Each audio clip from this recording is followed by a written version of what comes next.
নাউযুবিল্লাহ। চারটা কারণে বিশ্বনবীর এতগুলো বিয়ে হয়েছে, জোরে বলেন কয়টা?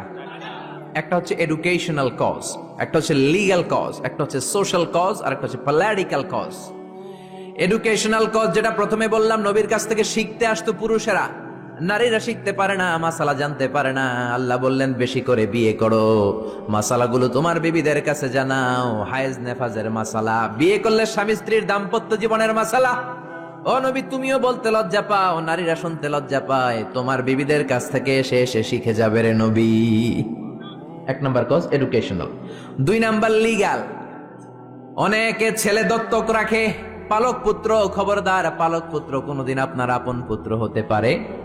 যায়েদ বিন হারেসাকে বিশ্বনবী ছেলের মতো রাখলেন। সবাই বলতে আরম্ভ করলো জায়েদ বিন মুহাম্মদ, মুহাম্মদের ছেলে জায়েদ। আসলে কি মুহাম্মদ সাল্লাল্লাহু আলাইহি ওয়াসাল্লামের ছেলে না, হারেসার ছেলে। এইটা বোঝানোর জন্য জায়েদ বিন হারেসা যখন জাইনাব বিন জাহাশকে তালাক দিলেন, বিশ্বনবী বললেন তুমি তোমার পালক পুত্রের বউকে এখন বিয়ে করবা। সুবহানাল্লাহ। Legal cause to inform the society the legal rule of Islam. ইসলামের রুলিং শিখানোর জন্য পালক পুত্রের বউ তালাক পাওয়ার পরে বাবা বিয়ে করতে পারে। সুবহানাল্লাহ কোন, আরো জোরে কোন। দুইটা গেল। তিন নাম্বার সোশ্যাল কারণে আমার নবী ছিলেন সামাজিক। সামাজিকতার বন্ধনকে শক্ত করার জন্য কিছু বিয়ে করলেন। কেমন? বিশ্বনবীর রাইট হ্যান্ড, ডান হাত ছিল আবু বকর। আল্লাহ বললেন তোমার যেহেতু ডান হাত, বিয়েটা করলে তো আরো শক্ত হবে ডান হাত, ঠিক কিনা? আবু বকরের মেয়ের সাথে বিয়ে। বিশ্বনবীর লেফট হ্যান্ড, বা হাত ছিল ওমর। ওমরের এক বউ হাফসারে বিয়ে করলেন, এও তালাক খাওয়া। ডান হাত বাম হাত, এই যে সোশ্যাল কারণে বিশ্বনবী বিয়ে করলেন। চার খলিফা, চার খলিফার প্রথম দুইজন বিশ্বনবীর শ্বশুর, পরের দুজন বিশ্বনবীর জামাই। সুবহানাল্লাহ। বাড়িতে যায় বললেন আল্লাহু আকবার। আবু বকর, সাইয়েদনা ওমর বিশ্বনবীর শ্বশুর, আর ওসমানকে দিলেন দুই মেয়ে, আলীরে দিলেন এক মেয়ে। আল্লাহু আকবার। এই সোশ্যাল কারণে বিশ্বনবীর বিয়ের সংখ্যা বেড়েছে। সর্বশেষ হচ্ছে পলিটিক্যাল, রাজনৈতিক কারণে। কি রাজনৈতিক কারণ? বনুল মুস্তালাকে বিশ্বনবী যুদ্ধ করলেন। যুদ্ধ করার পর বনুল মুস্তালাকের লিডারের নাম ছিল হারিস বিন মেরার। হারিস বিন মেরারের একটা মেয়ে ছিল, তার নাম ছিল জুয়াইরিয়া বিনতুল হারিস। বিশ্বনবীর 11টা বউ, 2টা ছিল দাসী। প্রথম বউ হচ্ছে খাদিজা বিনতে খুয়াইলিদ, এরপর আয়েশা বিনতে আবি বকর, হাফসা বিনতে ওমর, জাইনাব নামে 2 বউ, জাইনাব বিনতে জাহাশ, জাইনাব বিনতে খুজাইমা, মাইমুনা বিনতুল হারিস, জুয়াইরিয়া বিনতুল হারিস, সাউদা বিনতে জামাআ, সাফিয়া বিনতে হুয়াই ইবনে আখতাব, উম্মে হাবিবা, রামলা বিনতে আবি সুফিয়ান, উম্মে সালামা বিনতে আবি উমাইয়া। এই 11 জন বউ। সুবহানাল্লাহ পড়েন। দাসী ছিল 2 জন, একজন রাইহানা, পুরো নাম রাইহানা বিনতে যায়েদ আন-নাদারিয়া, আরেকজন ছিল মারিয়া। মিশরের সম্রাট মুকাউকেস বিশ্বনবীরে হাদিয়া দিয়েছে। মারিয়া তু বিনতে শামউন আল-কিবতিয়া। এই 13 জন। বিশ্বনবী বনিল মুস্তালাকে যুদ্ধ করলেন, বিজয় লাভ করলেন। বিশ্বনবী ভাবলেন বনিল মুস্তালাকের লিডারের মেয়েটারে যদি বিয়ে করি, আমার শত্রুর বংশ হয়ে যাবে আমার শ্বশুর বাড়ি, ঠিক কিনা? বুদ্ধি করে বিয়ে করলেন। বিয়ে করার পরে পুরো বনুল মুস্তালাকের লোকেরা ভাবে হায় হায়, আমাদের লিডারের মেয়ে বিয়ে করছে, এখন তো আমরা বেয়াই বেয়াই সম্পর্ক, ঠিক কিনা? আর কিলাকিলির দরকার নাই, আর তলোয়ার নিয়ে মারামারির দরকার নাই। তলোয়ার ফালা, সবাই একসাথে জড়ো হয়ে অ্যাসেম্বলি কর। মুহাম্মদ রে ডাক। বিশ্বনবী আসলেন। এবার সবাই বলল মুহাম্মদ আমাদেরকে পড়িয়ে দাও লা ইলাহা ইল্লাল্লাহু মুহাম্মাদুর রাসূলুল্লাহ। দেহ ভোগের জন্য মুহাম্মদ একটা বিয়ে করে নাই, জোরে বলেন ঠিক কিনা? এডুকেশনাল কারণ, লিগ্যাল কারণ, সোশ্যাল কারণ, পলিটিক্যাল কারণ। আবার ইহুদির এক মেয়েকে বিয়ে করলেন বিশ্বনবী, সাফিয়া। খায়বারের যুদ্ধের পরে, ওই বিয়ের পরেও শত শত ইহুদি কালিমা পড়ে মুসলমান হয়েছে। বিশ্বনবী বললেন না চাচা, আমার লুঙ্গি খোলার দরকার না, আমি এমনিই পারি। মনে আছে? ভুলে গেছেন? মনে আছে তো? ও চাচা, আমি এমনিই পারি, আমি 2টা করে পাথর টানবো, সমস্যা নাই, লুঙ্গি খুলবো না। আবু তালেব ছাড়ার পাত্র নয়। আবু তালেব বলে ভাতিজা তুমি লুঙ্গি খোলো। বিশ্বনবী তো লুঙ্গি খোলে না। এটা তো সাধারণ নবী না, এটা অসাধারণ নবী, ঠিক কিনা? 5 বছর হালিমার বাড়িতে ছিলেন। হালিমা দুধ খাওয়ালো। হালিমা বলল মুহাম্মদ রে দুধ খাওয়াতে নিলাম, কিন্তু আজীব তামাশা, আমার ডান স্তনের দুধটা খায়, বাম স্তনের দুধ তো খাওয়াতে পারি না, বাম স্তনের দুধটা মুখে ঢোকাতে পারি না। 5টা বছর ছিল, 2 বছর দুধ খাইলো, একদিনের জন্য আমার বাম স্তন টাচ করে নাই। কারণ হালিমার আরো কয়েকটা ছেলে মেয়ে ছিল। উনাইসা নামে এক মেয়ে ছিল, শাইমা নামে আরেক মেয়ে, আব্দুল্লাহ নামে এক ছেলে। এরাও দুধের বাচ্চা ছিল। বিশ্বনবী যদি একাই 2 স্তনের দুধ সাবার করে ফেলেন, তাহলে দুধ ভাই বোনরা খাবে কি? 2 বছর বাচ্চা মোহাম্মদ ইনসাফ প্রতিষ্ঠা করেছেন, কোন ঠিক কিনা? আবার হালিমা বলে, এই ছেলেটারে আমি 5 বছর রাখলাম, এই 5 বছরে কোনদিন কোরাইশি মোহাম্মদ রে কান্না করতে দেখি নাই। শুধু একটা সময় কান্না করত, এই ছেলেটা ক্ষুধার অভাবে কাঁদে নাই, ব্যথা পেলে কোনদিন মোহাম্মদ কাঁদে নাই, শুধু লজ্জাস্থানের জায়গা থেকে কাপড়টা একটু সরে গেলে শিশু মোহাম্মদ কেঁদে উঠত। বিশ্বনবী বললেন, চাচা আমি লুঙ্গি খুলবো না, আমি 2টা নিতে পারবো। আবু তালেব বলল, সমস্যা নাই, খোলো। বিশ্বনবী কয়, না খুলবো না। আবু তালেব বিশ্বনবীর লুঙ্গির গোছায় ধরে টান দিলেন, টান দিতে দেরি হয়ে যায়, বিশ্বনবীর বেহুশ হতে দেরি হয় না, বেহুশ হয়ে পড়ে গেলেন। লুঙ্গি আর খোলা হয় নাই। বিশ্বনবীর লজ্জাস্থান পৃথিবীর কেউ দেখে নাই, চিল্লায় পড়েন আল্লাহু আকবার। এজন্য লজ্জাশীলতা শিখাবেন, লজ্জাশীলতা সব নারীদের ভূষণ। দৌলতপুর বাইতুন নূর জামে মসজিদ, এই বাইতুন নূর ধরে ধরে এত কথা চলে আসছে, ঠিক কিনা? বাইতুন নূর এসেছে কাবা ঘর থেকে। এই কাবা ঘর ইব্রাহিম আলাইহিস সালাম বানালেন। আজান দাও, কি দাও? জোরে বলেন, কি দাও? আজান দেননি আপনারা নাকি খালি মুয়াজ্জিন দেয়? আপনিও দিবেন। আজান দিলে মর্যাদা বাড়ায় কে? আতওয়ালুল আ'নাকি ইয়াউমাল কিয়ামা, দুনিয়ার বুকে যারা আজান দিবে কিয়ামতের দিন, তাদের গলাগুলো সবার চাইতে জিরাফের মতো উঁচু হয়ে থাকবে। দেখলেই বুঝা যাবে এই মুয়াজ্জিন ছেলেগুলো সব। আল্লাহু আকবার।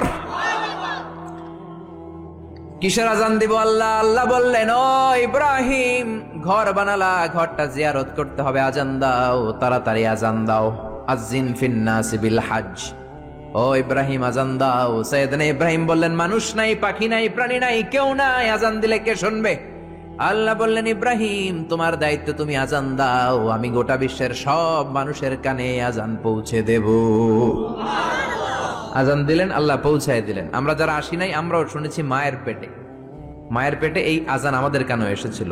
যারা পেটেও ছিলাম না, আলামুল আরওয়াহে তাফসীর এসেছে, তাদের কানেও এসেছে। এই আজান শুনে যারা সাড়া দিয়েছে, লাব্বাইক বলেছে, তাদেরই নসিবে আছে কাবা ঘর জিয়ারত করা। জোরে বলেন সুবহানাল্লাহ। এজন্য মসজিদে দানের দরকার আছে না নাই? মসজিদে নামাজের জন্য যাওয়ার দরকার আছে না নাই? ওয়াজে অনেক মানুষ হয়, মসজিদে লোক হতে চায় না, কি আজীব তামাশা। বিশ্বনবীর সময়ে ফজরের নামাজ, জুমার নামাজ ছিল একই দৃশ্য। আমাদের দেশে ফজরের সালাত, জুমার আর সালাত এক দৃশ্য না? মাশাআল্লাহ, এক দৃশ্য। আহা, ফজরের সময় লোকই নাই, আর জুমার সময় ঠেলাঠেলি আছে না নাই? সারা বছর নামাজে যায় না, জুমার সময় এক ফার্স্ট কাতারের মুসল্লি আছে না নাই? 2টা এক হইতে হবে। হ্যাঁ, ফজরের সালাতে যে দৃশ্য, জুমার সালাতে একই দৃশ্য। তাইলে কালিমার পতাকা উড়াই দিবে কে? স্লোগান দিয়ে উড়াইতে পারবেন না, মাহফিল আইসা উড়াইতে পারবেন না, মসজিদ মুখী হইতে হবে। মসজিদে যাবেন। এলাকার যুবক ভাইরা, তোমরা মসজিদে যাবা, রাজি আছো তো? রাজি? সত্যি সত্যি বলছো না মিথ্যা মিথ্যা বলছো? যাবা তো? মসজিদগুলো আমাদের আবাদ করতে হবে আবাদত দিয়ে। মসজিদের টাইলস হয়েছে, এয়ার কন্ডিশন হয়েছে, কার্পেট হয়েছে, মাগার মুসল্লি হয় নাই, ঠিক কিনা? বিশেষ করে ফজরের সালাত মসজিদে যাবা। কে কে যাবা না? হাত তোলো। 1 2 3 4। ওই যে আরেকজন এবে তুলে রাখছে, বুঝতে পারে না, উনি আবেগে তুলে ফেলছে। মসজিদে যেতে হবে ফজরের সালাতে, রাজি আছেন তো? আল্লাহ কবুল করুক, পরে না আমিন। আমি খুতবার শুরুতে একটা আয়াত তেলাওয়াত করেছি। আয়াতটা হচ্ছে সূরাতুল মুলকের। কোন সূরা? সবাই বলেন নাই কোন সূরা? আমি সব জায়গায় বলি যে এটা ক্লাস। তাফসীর মাহফিলটা কি? আদান প্রদান হবে, প্রশ্ন উত্তর, প্রশ্ন উত্তর। রাজি আছেন তো? উত্তর না দিলে কথা হবে না, উত্তর দিলেই আমার কথা সুন্দর হবে, ঠিক কিনা? আর বুঝার চেষ্টা করতে হবে প্রাণের ভাইয়েরা আমার, বুঝতে হবে আমলের নিয়তে। ইখলাসটা বড় জরুরি। অনেক প্রধান বক্তা কিয়ামতের দিন জাহান্নামে যাবে, অনেক দানশীল ব্যক্তি জাহান্নামে যাবে, অনেক শহীদ ফি সাবিলিল্লাহ জাহান্নামে যাবে। সহিহ হাদিস। প্রধান বক্তা বলবে, আল্লাহ, বাংলাদেশের এমন কোন জেলা নাই যেই জেলায় আমি কোরআনের দাওয়াত নিয়ে যাই নাই। আল্লাহ বলবেন, না না, তুমি দাওয়াত নিয়ে গিয়েছো যেন লোকেরা তোমার নামে তাকবীর দেয়, এই জন্য। আমার ভয় তোর অন্তরে ছিল না, তুই জাহান্নামে যা, go to the hell fire. এক লাথি মেরে প্রধান বক্তারা জাহান্নামে পাঠাবে। ওই রকম প্রধান বক্তা আল্লাহ তুমি আমাদেরকে বানিও না, বলে না আমিন। অনেক দানশীল জাহান্নামী হবে, আল্লাহ বলবেন তুইও জাহান্নামে যা। দানশীল বলবে আল্লাহ আমার এলাকায় যত মসজিদ আছে সবগুলো আমি বানাইছি। আল্লাহ বলবেন কথা ঠিক, কিন্তু তুমি বানিয়েছো তোমারে দানবীর বলবে। এজন্য দানশীল, দ্য বিজনেস ম্যাগনেট, হাতেম তাই উপাধি তোমাকে দিবে। এই জন্য তো হাতেম তাই উপাধি তো দুনিয়াতে তুমি পেয়েছো, আমার কাছে কি চাও? আমার কাছে তোমার জন্য কিচ্ছু নাই, go to the hell fire, জাহান্নামে যা। সবচেয়ে ভয়ঙ্কর হলো শাহিদ ফি সাবিলিল্লাহ, জাহান্নামে যাবে। আল্লাহর রাস্তায় যুদ্ধ করে দেহের তাজা রক্ত বিলিয়ে শহীদ হয়েছে, তারাও জাহান্নামে। সবাই না, যাদের ইখলাস নাই। শহীদ বলবে আল্লাহ আমি কেন জাহান্নামী? আল্লাহ বলবেন তুইও যা। আল্লাহ আমার দেহের তাজা রক্ত বিলিয়ে দিয়ে তোমার কালিমার পতাকা গেড়েছি, আমি কেন জাহান্নামে যাব? আমার তো জান্নাত পাওয়া দরকার। আল্লাহ বলবেন না না, থাকবে যাদেরকে বলছেন দরদ নিয়ে বলবেন, দরদ নিয়ে শুনবেন। অন্তর থেকে কথা বললে ওই কথা মানুষের অন্তরে যে লাগে, মুখ দিয়ে বললে শুধু কানে লাগে, ঠিক কিনা? আমরা অন্তর থেকে বলার চেষ্টা করব, অন্তরে লাগানোর চেষ্টা করব, আর আমলের চেষ্টা করব, জীবনটা যাতে পরিবর্তন হয়। প্রতি শীতে কত মাহফিল, একদিন আমার 2 মাহফিল আছে। এই বছর শুরু করছি ফজরের পর থেকে। ফজরের পরে মাহফিল আছে, জোহরের পরে আছে, বাদ মাগরিব আছে, বাদ এশা আছে, বিভিন্ন সময় মাহফিল। তার মানে এক একটা গ্রামে শুধু তাফসীর প্রোগ্রাম আর তাফসীর প্রোগ্রাম। সবগুলো তো আল্লামা হয়ে যাওয়ার কথা, কিন্তু হয় না কেন? ইখলাস নাই, শিখার জন্য আসে না। আপনি শিখেন, নোট করেন, জীবনটারে পরিবর্তন করে দিবে কে? সবাই শিখতে রাজি আছেন তো? আসেন আমরা সূরাতুল মুলকের তাফসীর শুনি। সূরাতুল মুলক 29 পারার প্রথম সূরা। কত পারা? আয়াত 30টা। কয়টা? মাক্কি সূরা। মাক্কি না মাদানী? রুকু 2টা। জোরে বলেন কয়টা? এটা অনেক বরকতের সূরা, অনেক বরকত। বিষ্ণুই বলেছেন মানিআতুন মিন আযাবিল কবর। মুস্তাদরাকুল হাকিমের হাদিস, বিশ্বনবী বলেন আল মানিআতু মিন আযাবিল কবর ইন্না ফিল কুরআনি সূরা। কোরআনে একটা সূরা আছে যেটা কবরের আযাব থেকে বাঁচিয়ে দেয়। সুবহানাল্লাহ, বাড়িতে যে বলবেন আল মানিআতু মিন আযাবিল কবর, কবরের আযাব থেকে বাঁচায়। কবরের আযাব থেকে বাঁচার দরকার আছে না নাই? নাকি আমরা কেউ কবরে যাব না? দাদা গেছে, বাবা গেছে, আপনাকেও যেতে হবে, ঠিক কিনা? কিন্তু আমাদের লাইফস্টাইল দেখলে মনে হয় না যে আমরা কবরে যাব। খালি আমার আমার বলি, বুক ফুলায় বলি এটা আমার, আমার হুন্ডা, আমার গাড়ি, কোথায় আলামু, ঠিক কিনা? খালি বড়াই করি, সাহস দেখাই, বেটাগিরি দেখাই। তোর চেয়েও বড় বেটা ছিল কি ছিল না? নমরুদ গোটা বিশ্বের বাদশা ছিল, একদিনের জন্য একটা হাসি দেয়া লাগে নাই, সর্দি হয় নাই, জ্বর হয় নাই, এত ভালো ভালো খাবার খাইতো। ওই নমরুদও চিৎপটাং, ঠিক কিনা? ওই ফেরাউনও চিৎপটাং, আর তুমি কোন সলিমুদ্দি আর কলিমুদ্দি? এই জন্য কবরে যেতে হবে। এইটা আমার, ওইটা আমার, সব আমার, সব আমি খামু, সব আমি খামু। পেট হইছে দূর, হে সব খাইব, কপাল পোড়া। আমার আমার বলবেন না। জিজ্ঞেস যদি করি ভাই বাড়িটা কার? কয় আমার বাড়ি। বুক ফুলায় কয় আমার বাড়ি, 3 তলা বাড়ি, ঘুষের টাকা দিয়া বানাইছি, আছে না নাই? আমার বাড়ি আমার, আমার গাড়ি। কেমন করে তোমার বাড়ি? তোমার বাবাও যখন এই বাড়িতে থাকতো সেও বলতো এটা আমার বাড়ি। তোমার দাদাও যখন থাকতো সেও বলতো আমার বাড়ি। তোমার দাদার দাদার দাদাও যখন এই বাড়িতে থাকতো সেও বলতো এটা আমার বাড়ি, ঠিক কিনা? আপনি মরে যান, আপনার ছেলে যখন থাকবে, কেউ যখন জিজ্ঞেস করবে ভাই সাহেব বাড়িটা কার? বলবে আমার। বলবে না? বলবে না? নাকি কইবে আমার দাদার বাড়ি? কেউ বলে? এরপর আপনার নাতির নাতির নাতিও যখন এই বাড়িটাতে থাকবে, যখন সবাই জিজ্ঞেস করবে বাড়িটা কার? বলবে আমার বাড়ি। সবকিছুর মালিক কে? এজন্য কবরে আমাদের যেতে হবে, কবরের প্রিপারেশন নিতে হবে। বিশ্বনবী বললেন মানিআতুন মিন আযাবিল কবর। এই সূরাতুল মুলক যে প্রতিদিন তেলাওয়াত করবে তাকে কবরের আযাব থেকে বাঁচাবে কে? এবার তিরমিজির একটা হাদিস শুনেন। তিরমিজির বিশ্বনবী বললেন শাফাআত লি সাহিবিহা। এই সূরাটা, এই সূরার তেলাওয়াতকারীর জন্য কিয়ামতের দিন সুপারিশ করবে। খুশি না বেজার? ও মিয়া, কোরআন যদি আল্লাহর কাছে কারোর জন্য সুপারিশ করে, ওই সুপারিশ আল্লাহ ফেলতে পারবে নাকি? প্রধানমন্ত্রী শেখ হাসিনার কাছে যদি অর্থমন্ত্রী সুপারিশ করে, কারোর জন্য ফেলতে পারবে? পররাষ্ট্রমন্ত্রী যদি অনারেবল প্রাইম মিনিস্টার শেখ হাসিনার কাছে সুপারিশ করে, ফেলতে পারবে? Okay, hi.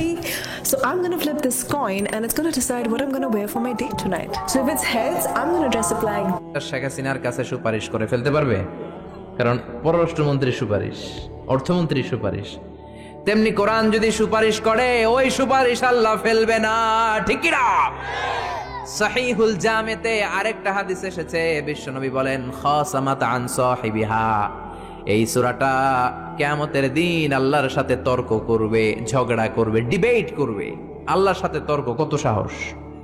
কি নিয়ে তর্ক বলবে আল্লাহ? যতক্ষণ না তুমি এই সূরার তেলাওয়াতকারীকে জান্নাতে না ঢুকাবা আমি তর্ক করতেই থাকবো। আল্লাহু আকবার।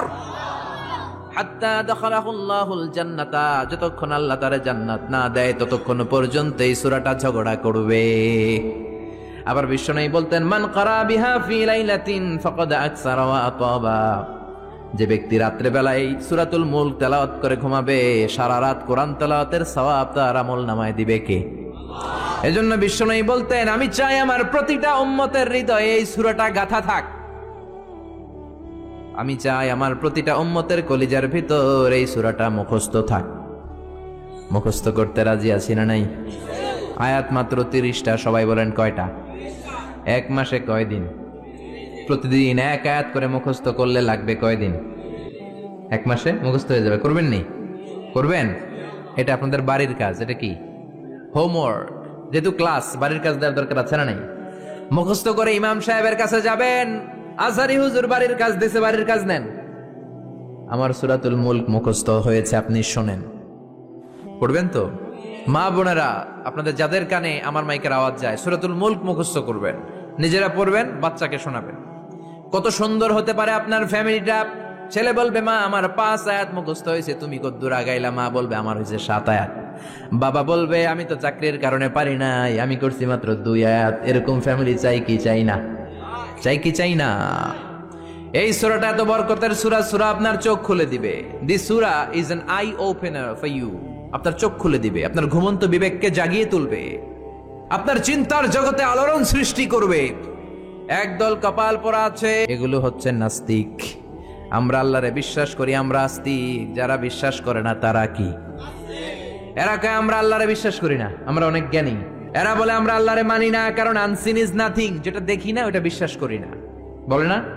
কপাল পোড়া, মিথ্যাবাদী। অনেক কিছু দেখে না কিন্তু বিশ্বাস করে। Do you see the air in the atmosphere? ভূমণ্ডলে যে বাতাস, বাতাস আপনি দেখেন? জোরে বলেন। So why do you believe on that? তাহলে বিশ্বাস করস কেন? Do you see the bad headache someone feel? একজন বলতেছে হুজুর মাথাটা ছিঁড়ে যায়, ফু দিয়ে দোয়া পড়ে দেন, মাথার ব্যথায় মরে যায়। ওই বেটার যে মাথায় ব্যথা দেখা যায়, কিন্তু মাথায় ব্যথায় বিশ্বাস করি কি করি না? আমরা অনেক কিছু দেখি না কিন্তু বিশ্বাস করি, ঠিক কিনা? আল্লাহরে তুই দেখবি কেমনে? তুই তো নিজেরাই দেখোস নাই। আপনি কি আপনার চোখ দেখেন আয়নার সাহায্য ছাড়া? এই যে আমি তাকিয়ে আছি, আমার চোখটা আমি দেখি। আপনি কি আপনার পিঠ দেখেন আয়নার সাহায্য ছাড়া? আরে আয়না রাখলেও তো পিঠ দেখতে গেলে ঘাড় ভেঙে যাবে। কথা বলেন। কেমন করে তুমি আল্লাহরে দেখবা? আল্লাহ বলেন আমারে দেখা যায় না, আমার সৃষ্টির দিকে তাকা, আমার পাহাড়ের দিকে তাকা, ঝর্ণার দিকে তাকা। ঝর্ণা ঝর্ণা ঝর্ণা রে, বলনা বলনা বলনা রে, কার বিরহে পাগল পাড়া তুই, কার মিলনে ফুল ফসলে ভরা রে তোর দুকুল ভুই, কার মিলনে ফুল ফসলে ভরা রে তোর দুকুল ভুই। ঝর্ণা ঝর্ণা ঝর্ণা রে, বলনা বলনা বলনা রে, কার বিরহে পাগল পাড়া তুই। সুবহানাল্লাহ। ঝর্ণার দিকে তাকান, ঝর্ণার মালিক আছে না নাই? সাগরের দিকে তাকান, বুঝতে পারবেন আল্লাহ আছে না নাই? আকাশের দিকে তাকান, আকাশের মালিক রে খুঁজে পাবেন। এজন্য আল্লাহ বললেন গোলাম আমার সৃষ্টির দিকে তাকা, আমার সৃষ্টি নৈপুণ্যের দিকে নজর করে দেখ, আমি আছি। If someone sees something very carefully, he must find his God, he must find someone is controlling everything. অবশ্যই সে পাবে যে একজন সব নিয়ন্ত্রণ করে। কুফানগরীতে এরকম একজন নাস্তিক ছিল, কয় আমি আল্লাহরে মানি না। কেন মানো না? কয় আল্লাহরে দেখা যায় না, কেউ আমারে বিশ্বাস করাতে পারবে না স্রষ্টার অস্তিত্ব। লোকেরা বলল একজন পারবে। নাস্তিক বলে কি নাম? কয় ওই লোকের নাম হলো নু'মান ইবনু সাবিত, আমাদের ইমাম আবু হানিফা। সুবহানাল্লাহ। উনি তোমারে বুঝাতে পারবে আল্লাহ যে আছে। নাস্তিক বলে কই তোদের নু'মান নিয়ে আয়। ডেট দেয়া হলো আগামীকাল জুমার নামাজের পরে, তার সাথে তর্ক হবে। নাস্তিক আল্লাহর বিপক্ষে, ইমামে আবু হানিফা আল্লাহর পক্ষে, ঠিক কিনা? জুমার পরে হাজার হাজার মানুষ। নাস্তিক আসছে, শুধু আসে নাই ইমাম আবু হানিফা। কে আসে নাই? জোরে বলেন, কে আসে নাই? ইমাম আবু হানিফা আসেনি 1 ঘন্টা দেরি। 1 ঘন্টা দেরি করে আসার পরে নাস্তিক রেগে মেগে বলে, কোন লোকের সাথে তর্কের জন্য এসেছো? এই লোকের তো কোনো সময় জ্ঞান নাই। যার সময় জ্ঞান নাই এর সাথে কিসের তর্ক? সাইয়েদনা ইমাম আবু হানিফা বলে, আইন দেরি করলেন কেন? সাইয়েদনা ইমাম আবু হানিফা বললেন, আমি ঘর থেকে বের হলে একটা নদী পড়ে, ওই নদীটা পার হয়ে আসতে হয়। নদীর সামনে গেলাম, আগে আগেই বের হয়েছি, কিন্তু নদীর সামনে কোনো নৌকা নাই, মানুষ নাই, মাঝি নাই, কিভাবে আসব? তাকিয়ে দেখলাম বিশাল বড় একটা গাছ। হঠাৎ করে দেখলাম এমনি এমনি গাছটা 2 ভাগ হলো। হঠাৎ করে এমনি এমনি গাছের ভেতর থেকে তক্তা বের হলো। এমনি এমনি তক্তাগুলো জোড়া লেগে নৌকা হলো। এমনি এমনি নৌকাটা আমার সামনে চলে আসলো, কোনো মাঝি নাই। উঠে বসলাম, মাঝি ছাড়া নৌকাটা এমনি এমনি সা করে টান মেরে আমার ওই পারে নিয়ে গেল। নাস্তিক কয়, তগো ইমাম মাথা ঠিক নাই, কি বলে? এমনি এমনি নৌকা হয় নাকি? এমনি এমনি তক্তা হয় নাকি? কোন মিস্ত্রি ছাড়া গাছ কাটে নাকি? সাইয়েদনা ইমাম আবু হানিফা বললেন, এই তো লাইনে আসছেন। এমনি এমনি গাছ কাটে তক্তা হয় না, এমনি এমনি করাত ছাড়া গাছ কাটে না, এমনি এমনি মাঝি ছাড়া নৌকা চলে না। তাহলে পৃথিবীটা কেমন করে এমনি এমনি চলে? কেমন করে আকাশ হলো? কেমন করে সাগর হলো? কেমন করে নভমণ্ডল ভূমণ্ডল হলো? এমনি এমনি। যুক্তি আছে না নাই? এবার নাস্তিক কয়, খাইছে, এটা তো ভাবি নাই। এই ছোট্ট জিনিসটা আমি মানি না। এমনি এমনি গাছ হবে, তক্তা হবে, নৌকা হবে, মাঝি ছাড়া নৌকা চলবে, এমনি এমনি আমি মানি না। কিন্তু নভমণ্ডল এমনি এমনি হলো, বিগ ব্যাং থিওরি এমনি এমনি হলো, সুপারনোভা এমনি এমনি হলো, ব্ল্যাক হোল গ্যালাক্সি এমনি এমনি হলো, এটা কেমন করে মানে? মাথার মধ্যে ঘুরপাক খাচ্ছে, চিন্তার জগতে নাড়া পড়েছে। হঠাৎ ভেবে দেখে আমার তো আস্তিক হওয়া ছাড়া আর কোনো উপায় নাই। নোমান ইবনে সাবেতের পায়ে পড়ে বলে, ও আল্লাহর ওলি নোমান ইবনে সাবেত, ইমাম আবু হানিফা আসলেই আপনি বড় একজন ইমাম, আর তর্কের কোনো দরকার নাই। হাজার হাজার মানুষকে সাক্ষী রেখে আমি আপনার হাতে হাত রেখে পড়ব, লা ইলাহা ইল্লাল্লাহু মুহাম্মাদুর রাসূলুল্লাহ সাল্লাল্লাহু। এই নাস্তিক টাইপের যারা আছে এদের জন্য কিছু ডোজ আছে, এই সূরা ডোজ, মেডিসিন। কি আছে শুনবেন না? জিমায় পড়ছেন? তাকবীর দেন, লিল্লাহি তাকবীর। আল্লাহ বললেন, তাবারাকাল্লাযী বিয়াদিহিল মুলকু ওয়া হুয়া আলা কুল্লি শাইইন কাদির। তাবারাকাল্লাযী, মহান সে, সুমহান আল্লাহ, বিয়াদিহিল মুলক, ক্ষমতা তার হাতে, তার হাতে ক্ষমতা, ওয়া হুয়া আলা কুল্লি শাইইন কাদির, সবকিছুর উপর তিনি ক্ষমতাবান, যাই চান তিনি তাই করতে পারেন। ফাআলুল লিমা ইউরিদ। আল্লাহ বললেন, তাবারাকাল্লাযী, আমি সুমহান, বিয়াদিহিল মুলকু, ক্ষমতা তার হাতে। কার হাতে? সবাই বলেন, নাকি আপনাদের হাতে? কিন্তু আপনারা তো বলেন আপনাদের হাতে, বলেন না? জনগণ সকল ক্ষমতার উৎস। রিকশার টায়ার পাংচার হলে আমরা লাফ দিয়ে উঠি, কারণ আমি ক্ষমতার উৎস। টায়ার পাংচার হলে লাফ দেই কি দেই না?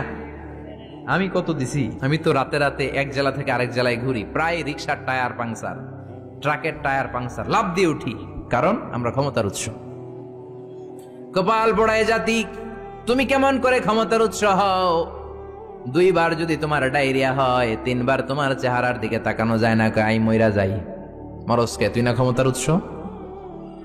5 বার যদি টয়লেটে যায়, 6 বারের বেলা সবার কাছে মাপ চায়, মাফ করে দেন, আমি মনে হয় বাঁচবো না।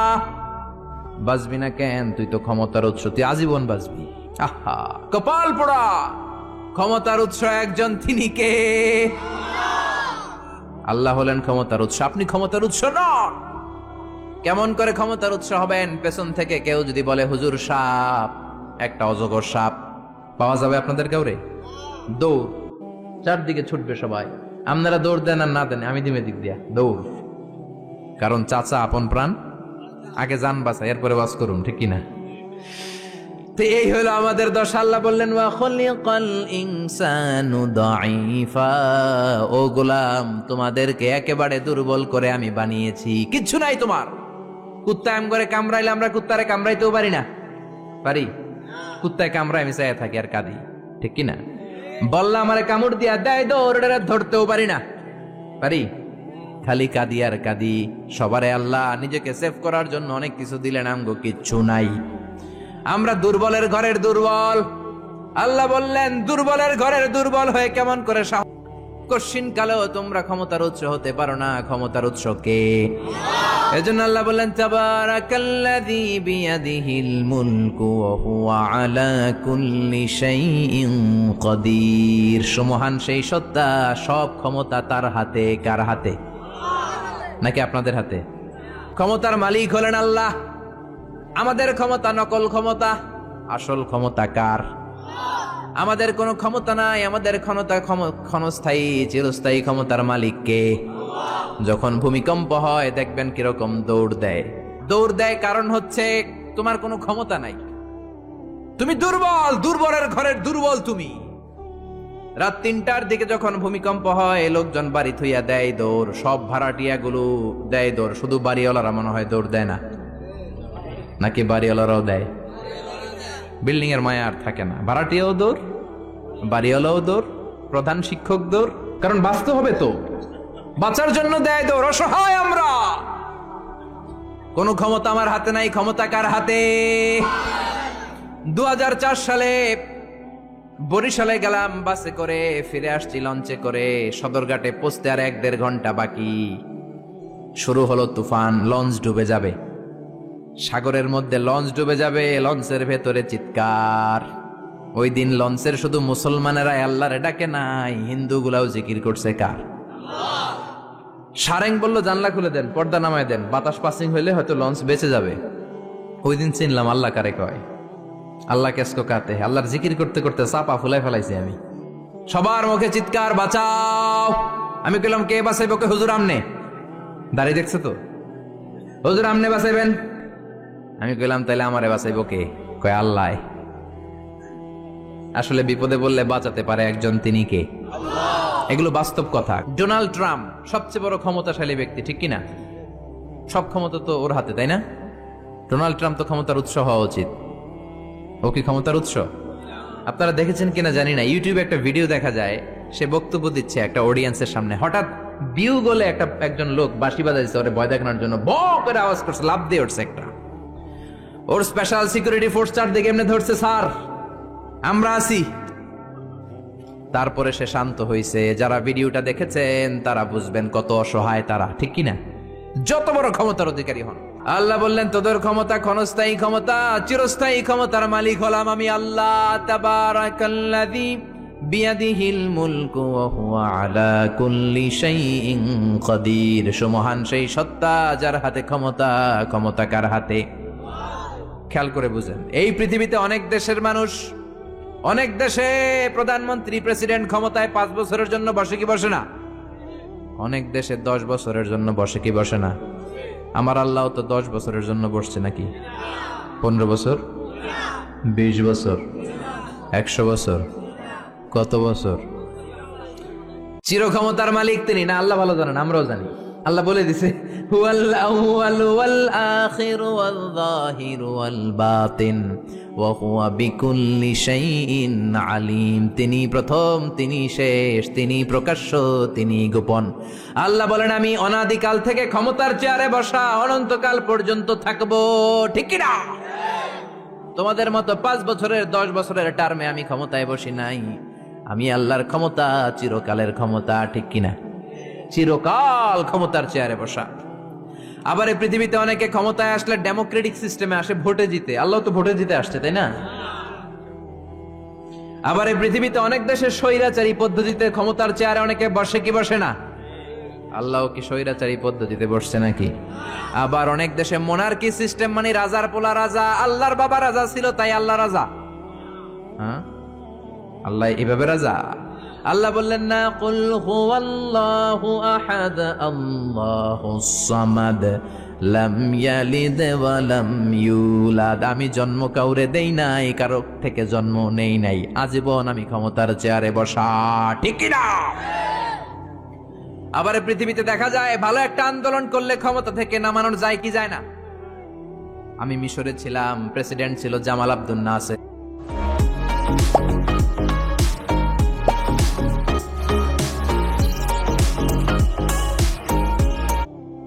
প্রেসিডেন্ট ছিল জামাল আব্দুল নাসের অনেক আগে। আমি যখন ছিলাম প্রেসিডেন্টের নাম ছিল হোসনি মুবারক। বিশাল একটা আন্দোলন হলো, ক্ষমতা থেকে নেমে গেল। তার মানে চরম আন্দোলন করে অনেককে ক্ষমতার চেয়ার থেকে নামানো যায়, ঠিক কিনা?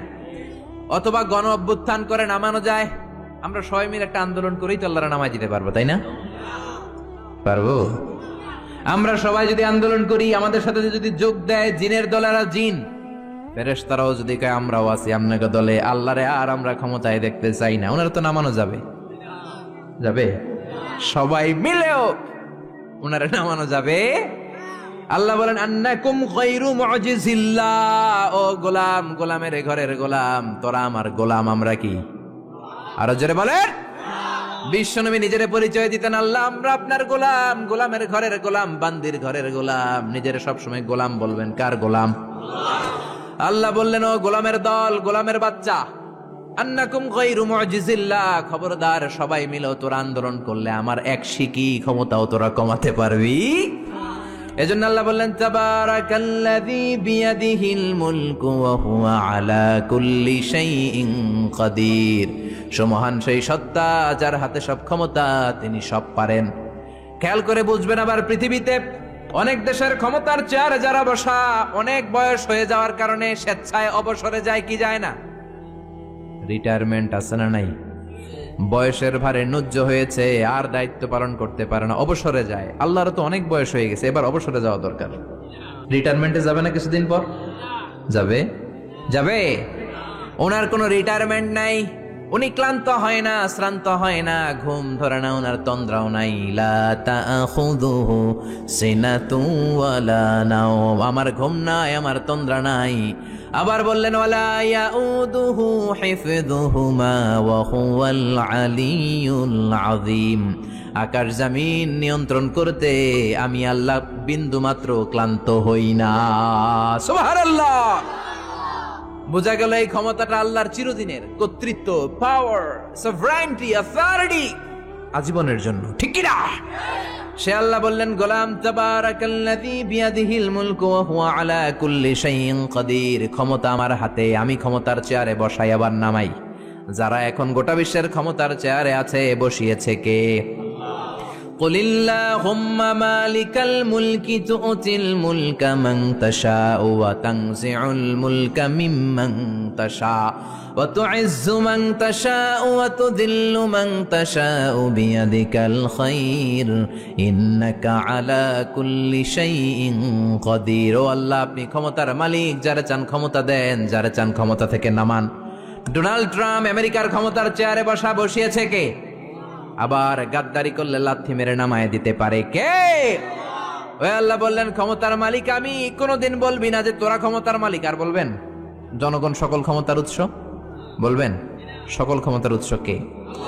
আমরা বললাম আল্লাহ, বুঝলাম আপনি ক্ষমতার মালিক, আর কিসের মালিক আমাদেরকে জানান। আল্লাহ বললেন আল্লাযী খালাকাল মাউতা ওয়াল হায়াতা লিয়াবলুয়াকুম আইয়ুকুম আহসানু আমালা ওয়া হুয়াল আজিজুল গফুর। আমি এমন আল্লাহ, আমি জীবনের মালিক, মরণেরও মালিক।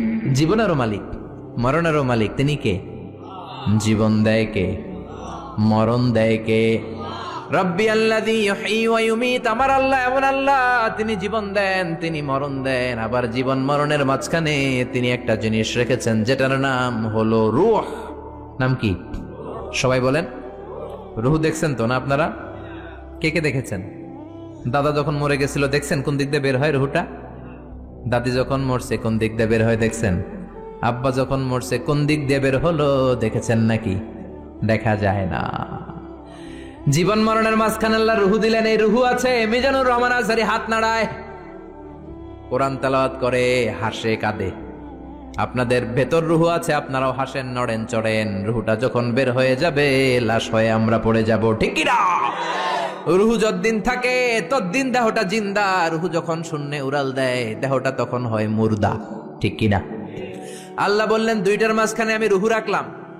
মক্কার কুরাইশরা জিজ্ঞেস করল, আব্দুল্লাহর বেটা মুহাম্মদ, রুহু কারে বলে? তুমি দাবি করেছো তুমি নাকি নবী।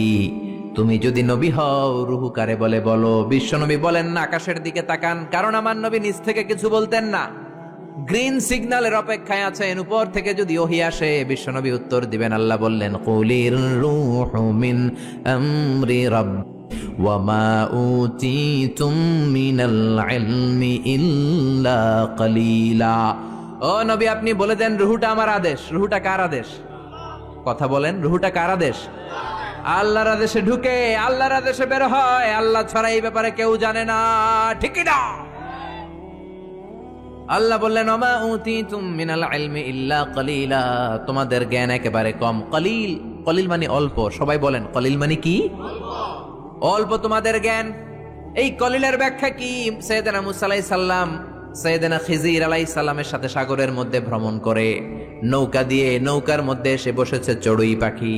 চড়ুই পাখি ঠোঁট দিয়ে সাগর থেকে পানি খায়। পানি খাওয়ার কারণে ঠোঁটের মধ্যে পানি লেগে যায়।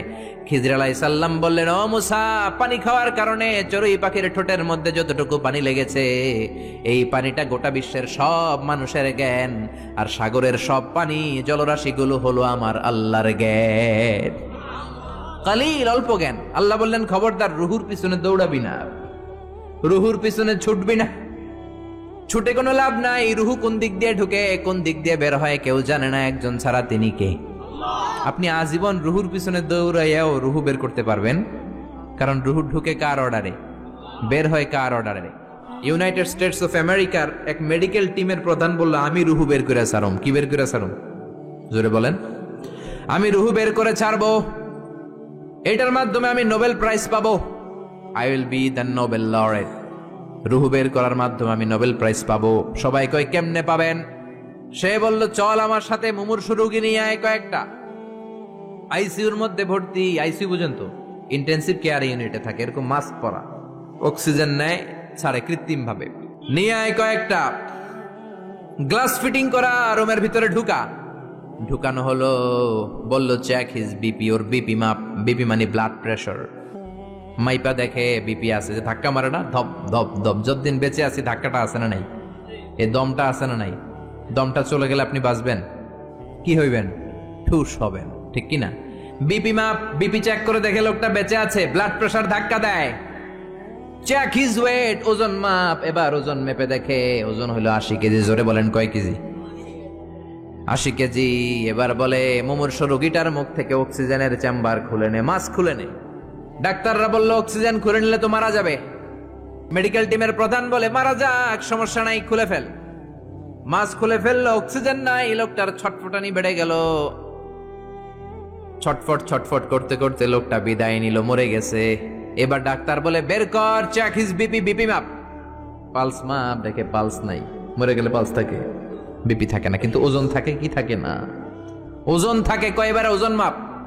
মরার আগে লোকটার ওজন ছিল কয় কেজি? জোরে বলেন। এবার ওজন মাপ। ওজন স্কেলের মধ্যে শোয়ানোর পরে ওজন দেখা যাচ্ছে মরার আগে ছিল 80 কেজি, মরার পর এখন হয়ে গেছে 78 কেজি। কমছে কয় কেজি? কয় পাইছি? সবাই কয় কি পাইছেন? কয় রুহু পাইছি। কয় কই পাইছেন? কয় মরার আগে ছিল 80 কেজি, মরার পর 78 কেজি, 2 কেজি নাই। যেটা উড়াল দিছে ওইটাই 2 কেজি। এইটাই রুহু আমি পাইছি। কিন্তু বিজ্ঞানের নিয়ম হচ্ছে যে কোনো একটা এক্সপেরিমেন্ট থেকে আপনি ফাইনাল জাজমেন্ট দিতে পারবেন না, আপনাকে আরো নমুনা সংগ্রহ করতে হবে। আরো মুমূর্ষু রোগী আনা হলো ইন্টেনসিভ কেয়ার ইউনিট থেকে, গ্লাস ফিটিং করা রুমের ভেতরে ঢুকানো হলো। চেক দা বিপি। বিপি মাপ, ব্লাড প্রেশার, ওকে। ওয়েট, ওজন কত? এটার এই লোকের ওজন 70 কেজি। সবাই বলবেন কয় কেজি? এবার ওই লোকটার মাস্ক খুলে ফেলা হলো, অক্সিজেন মাস্ক। এই লোকটাও ছটফট ছটফট করে, ছটফটানি দিয়ে এই লোকটাও মরে যায়। এবার বলে বিপি মাপ। মরা লোকের বিপি আছে নাই, কিন্তু ওজন আছে না নাই? ওজন স্কেলে শোয়ানো হলো। এই লোকটার মরার আগে ওজন ছিল কয় কেজি? এবার ওজন দিয়ে দেখে লোকটার ওজন হয়ে গেছে মরার পরে 71 কেজি। এবার যাবি কই? 1 কেজি মিলাবি কি দিয়া? মরার আগে বলছে, আগেরটার ক্ষেত্রে বলছে 2 কেজি কম, আগে ছিল 80, এখন 78। যেটা উড়াল দিছে ওইটাই রুহু, এবার বাড়ছে 1 কেজি। কই যাবে? আল্লাহ বলেন কিয়ামত পর্যন্ত বিপি মাপতে পারবি, ওজন মাপতে পারবি, অনেক খেলা দেখাতে পারবি, মাগার রুহু খুঁজে পাবি না, ঠিক কি না? কারণ মা উতিতুম মিনাল ইলমি ইল্লা কালিলা, তোমাদের জ্ঞান আমি যতটুকু দিয়েছি একেবারেই কম।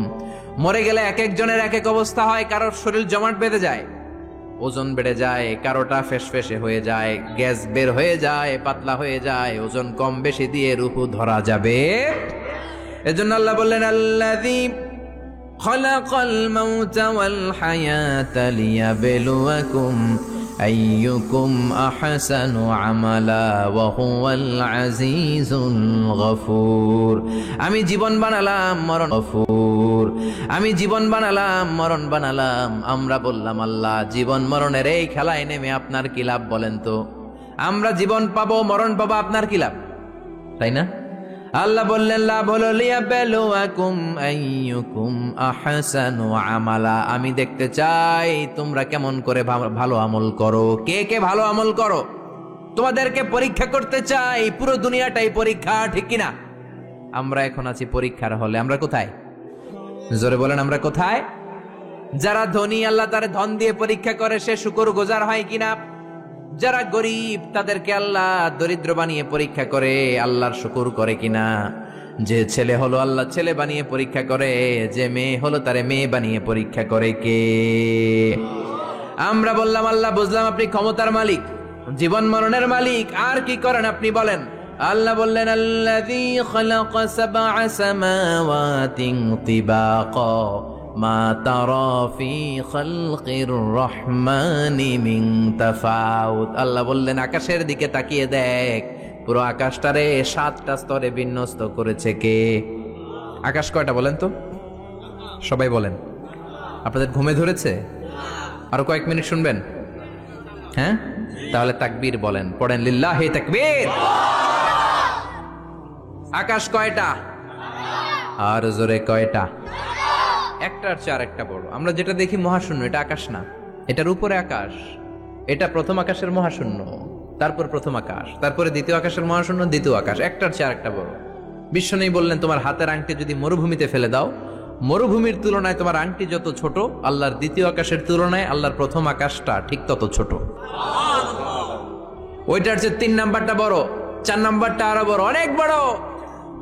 আল্লাহ বললেন ওয়ালাকাদ যায়্যানাস সামাআদ দুনিয়া বিমাসাবিহা ওয়া জাআলনাহা রুজুমান লিশ-শায়াতিন।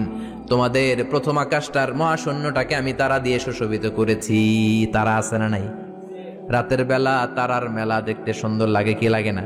এই ছোট্ট ছোট্ট এরকম দেখা যায় না? তারাগুলো তো সাইজে এতটুকু না, এতটুকু কয়, এতটুকু আসলে কি এতটুকু? এই যে আকাশ দিয়ে বিমান যায় এতটুকু দেখা যায়, এইভাবে ধরা যায়, মনে হয় আমি নিজেই ধরতে পারবো। আসলে কি ধরতে পারবো? ভিতরে আছে 300 লোক, ঠিক কিনা? দূরে থাকার কারণে ছোট দেখা যায়। এই তারাগুলো এত এত দূরে, এই জন্য ছোট লাগে, আসলে ছোট না। এই সূর্য 9 কোটি 30 লক্ষ মাইল দূরে, এই জন্য একটা রুটির মতো মনে হয়।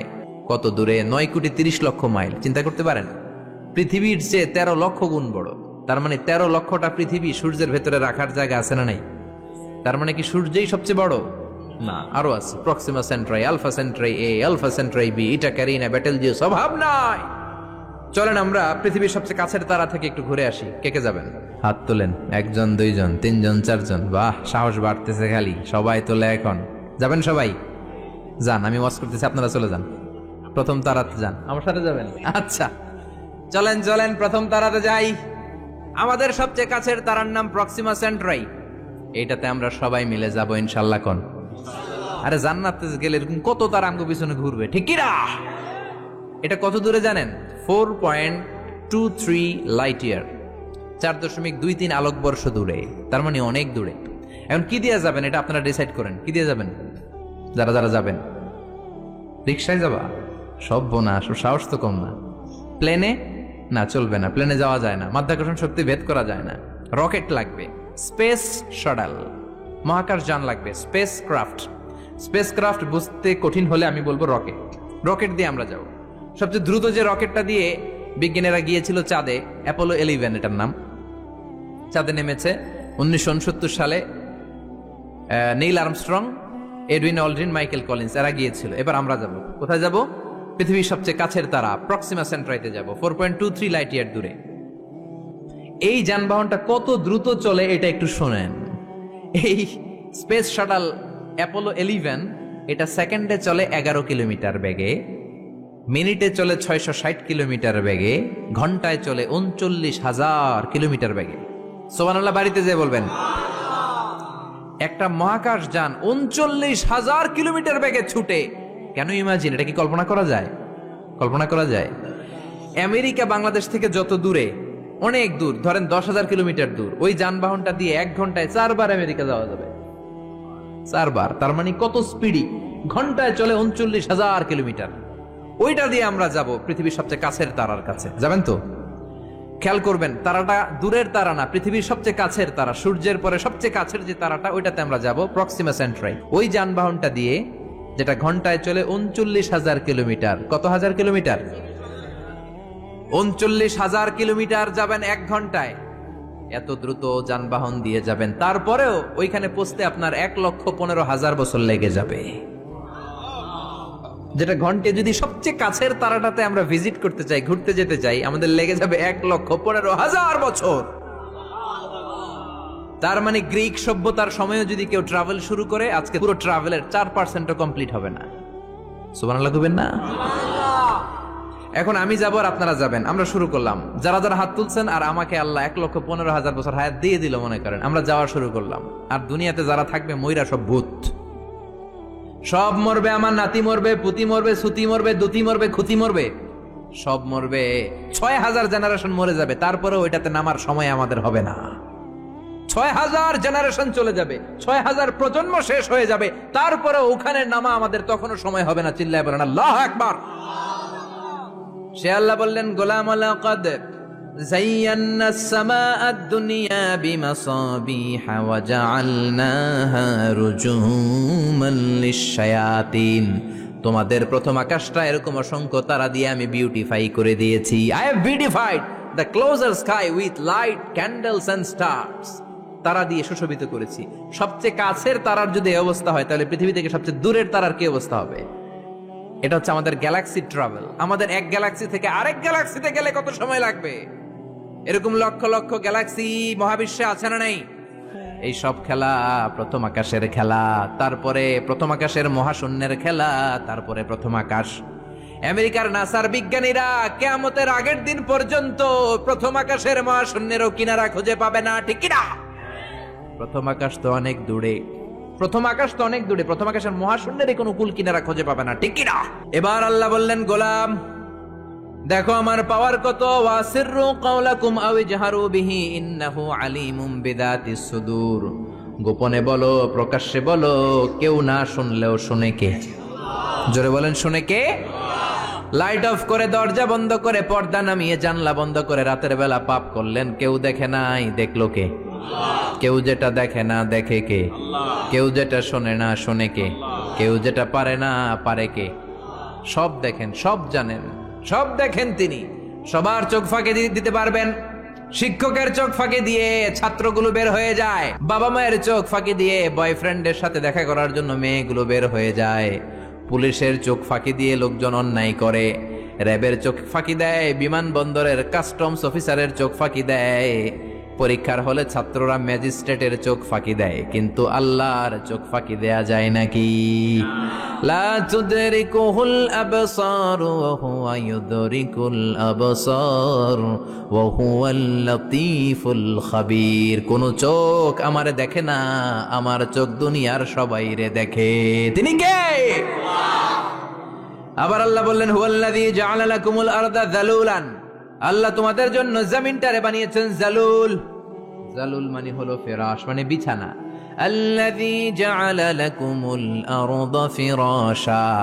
আল্লাহ তোমাদের জন্য জমিনটাকে বিছানা বানিয়েছেন। এই যে বিছানার মতো না জমিনটা, উঁচু নিচু হলে তো চড়তে পারতাম না, তাহলে গাড়ি নিয়ে এমনি ওঠা লাগতো একবার, এমনি একবার, আবার এমনি এমনি চালাইতে পারতাম? জোরে বলেন।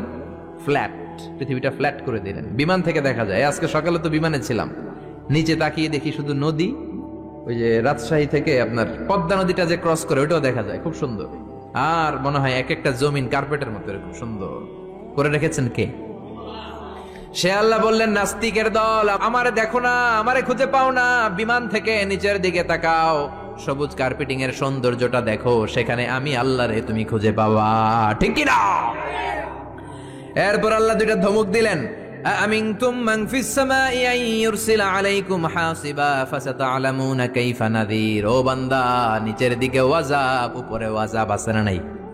নিচে আযাব ওয়েট করতেছে। এই পৃথিবীর ভেতরে হচ্ছে আগুন, শুধু আগুন আর আগুন, কত যে আগুন আপনি কল্পনাও করতে পারবেন না। এই জন্য কোরআনে আল্লাহ বলেছে ওয়াল বাহারিল মাসজুর,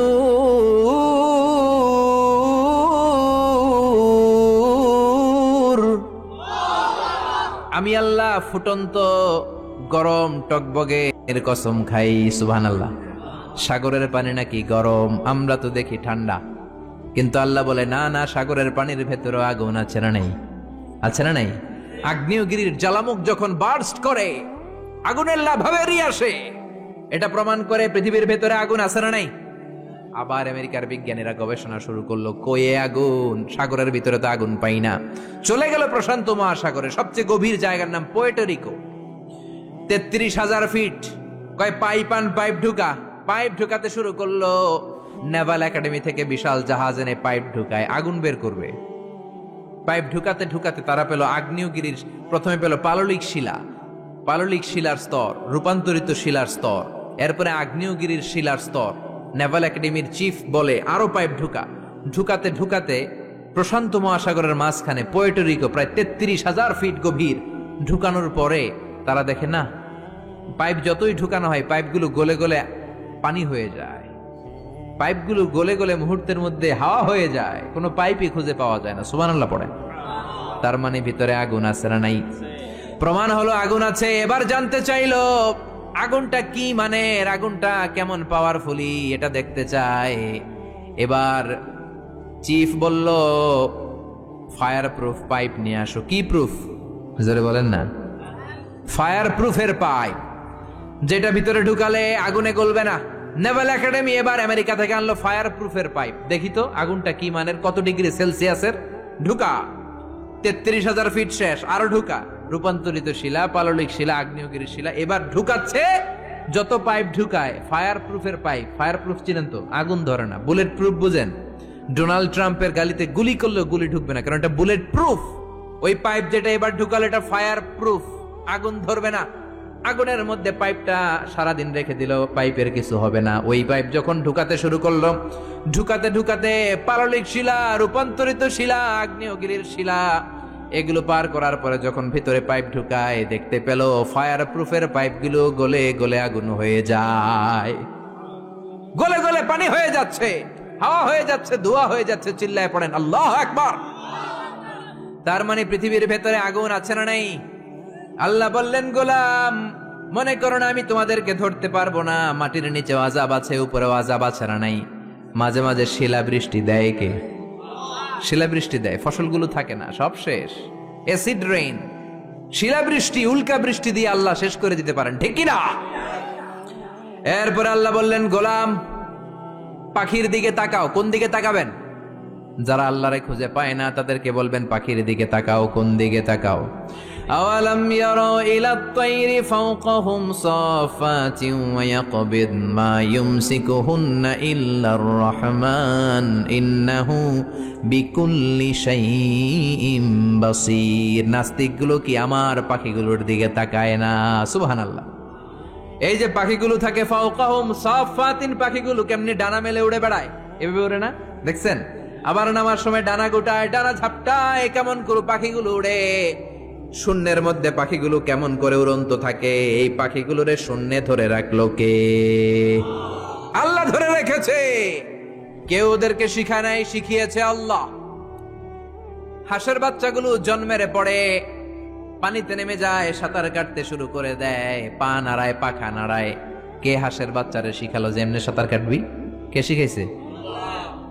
গাভীর পেট থেকে বাছুর বের হয়, দাঁড়ানোর পরেই মায়ের ওই গাভীর ওলানের মধ্যে ঢু মারে কি মারে না? কে ওরে বললো এদিকে গুতা মারলেই তোর রিজিক বেরোবে? সুবহানাল্লাহ কইবেন না? আল্লাহ বললেন পাখির দিকে তাকাও। আওয়ালাম ইয়ারাউ ইলাত তায়র, কারণ পাখির মধ্যে নিদর্শন আছে না নাই? পাখি নিয়ে গবেষণা করলে পাখির রব আল্লাহরে খুঁজে পাওয়া যাবে, ঠিক কি না?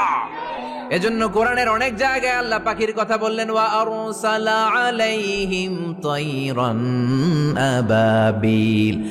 আবার কাবা ভাঙতে এলে পাঠাও আবাবিল। দাও খোদা দাও আমায় আবার উমার দারাজ দিল। সুবহানাল্লাহ বলেন। আবাবিল পাখি দিয়ে আল্লাহ আব্রাহারে শেষ করলেন, ঠিক কিনা?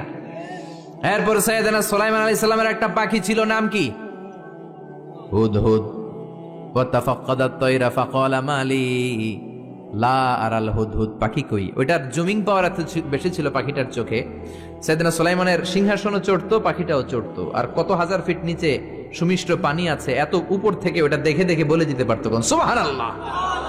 আবার জান্নাতে যখন যাবেন আপনাদেরকে ভুনা পাখির গোশত খাওয়াবে কে? খাইবেন? খাইবেন না? ওয়ালাহামি তাইরিম মিম্মা ইয়াশতাহুন। এমন চমৎকার পাখির ভুনা গোশত আল্লাহ খাওয়াবে, তোমাদের আত্মা ঠান্ডা হয়ে যাবে। সুবহানাল্লাহ। পাখির ভুনা গোশত দুনিয়াতে খাইছেন? দুনিয়ার ভুনা গোশতের মতো নাকি জান্নাতের ভুনা? ওই যে ভুনা গোশতের কথা শুনে জিহ্বায় পানি আসছে অনেকের। কত পাখির কথা আল্লাহ কোরআনে বললেন। আল্লাহ বললেন, আওয়ালাম ইয়ারাউ ইলা তাইর, don't they see to the birds. পাখির দিকে কি তারা তাকায় না? কি করে পাখিগুলো উড়ে? পাখির মধ্যে তো আমি নিদর্শন রেখেছি। এই পৃথিবীর সবচেয়ে ছোট্ট পাখিটার নাম হচ্ছে হামিং বার্ড। নাম শুনছেন? নর্থ আমেরিকাতে পাওয়া যায়। এটা যখন প্রাপ্তবয়স্ক হয় তখনই এটার সাইজ হয় মাত্র 3 ইঞ্চি। কয় ইঞ্চি? 3 ইঞ্চি। পৃথিবীর সবচেয়ে ছোট পাখি, পৃথিবীর সবচেয়ে ছোট পাখি। পৃথিবীর সব পাখিগুলো সামনের দিকে উড়ে, এই পাখি সামনে উড়ে, এট দ্য সেম টাইম পেছনে উড়ে। কোন পাখি এমনি উঠতেছে আবার পিছনে উঠতে দেখছেন? এই হামিং বার্ড সামনে উড়ে পেছনে উড়ে। এই পাখিটা প্রতি সেকেন্ডে ডানা ঝাপটায় 80 বার। কয়বার? আপনি কয়বার হাত নাড়াইতে পারবেন 1 সেকেন্ডে?